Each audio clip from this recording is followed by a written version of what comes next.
Mga kapuso subong nga Burr Months, kilalahon ta ang kapisan sa mga street sweeper nga nagapabilin sang katinlo sa mga dalanon sa pagtutok ni Aileen Pedreso. Kanami isang pamatyag kag sa pananawan kung makalabay sa matinlo nga dalanon, plaza kag iban pa nga pampubliko nga lugar. Sa likod sini ang mga mapisan nga street sweepers nga ginatawag nga Eco Warriors diri sa Bacolod City. Ginakabuhi na sang ini nga mga street sweeper ang pagbugtaw aga pa. Mansig bit-bit sang silhig kag sako kung saan isulod ang mga matipon nga basura.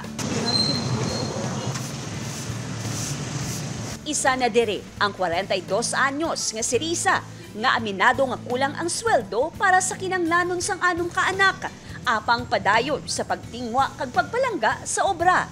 Kabudlay kay siya, mami. Dati ako nang tanan. Ang nakapabakod sa ako ng mga bata ko nga pagkapi kasi amo. Sa pag-umpisa sang Vermonts, deserve git sa mga kasubong ni Risa nga makabig baganihan sa mga dalan nga pasalamatan man. Wala sang ideya si Risa nga may ginpreparar nga sorpresa. Panahon mo, Charot. Hindi na mag-ibig. Kalma ka ba pati mo? Para ako 10 kilos. May bugas kag mga food packs nga ginhatag sang barangay para kay Riza. Rosie? Thank you very much. Hindi mag-ibig ako.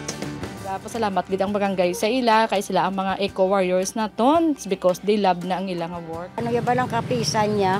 Ang kamayo man sobra na wala man kami isaway sa iya. Pis ka ano nakakakapoy, pisan man Japon. Ang pareho ni Riza ang pamatuod nga hindi matakos sa balor sang sweldo ang dedikasyon sang isa ka tawo.